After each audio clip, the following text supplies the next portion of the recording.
Shorter ফর্মে টি-20 ক্রিকেটে সকল ক্রিকেটারই চায় নিজের সেরাটা দিয়ে খেলতে। আর আন্তর্জাতিক টি-20 ক্রিকেটে ম্যান অব দ্য ম্যাচ হওয়া তো অনেক ক্রিকেটারেরই স্বপ্ন।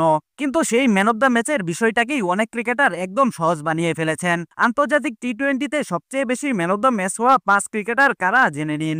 যেখানে 5 নম্বরে আছেন রোহিত শর্মা। রোহিত শর্মা 159টি আন্তর্জাতিক টি-20 ম্যাচ খেলে 14 বার ম্যান অব দ্য ম্যাচ হয়েছেন। 4 নম্বরে আছেন মোহাম্মদ নবী। আফগানিস্তানের এই ক্রিকেটারকে আফগান ক্রিকেটের অগ্রদূত বলা হয়ে থাকে। মোহাম্মদ নবী টি-20 ক্রিকেটে 133 ম্যাচ খেলে 14 বার ম্যান অব দ্য ম্যাচ হয়েছেন। এরপর 3 নম্বরে আছেন ভারতীয় দুই তারকা সূর্যকুমার যাদব ও বিরাট কোহলি, যেখানে দুইজনেই 16 বার করে ম্যান অব দ্য ম্যাচ হয়েছেন আন্তর্জাতিক টি-20 ক্রিকেটে।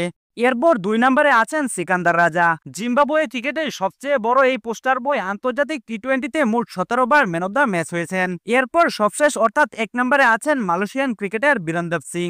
মালয়েশিয়ার এই ক্রিকেটার যে তার দলের সবচেয়ে বড় তারকা সেটা বিরেনদীপ সিং 102 ম্যাচে 22 বার ম্যান অব দ্য ম্যাচ হওয়ার মাধ্যমে প্রমাণ করে দেখিয়েছেন।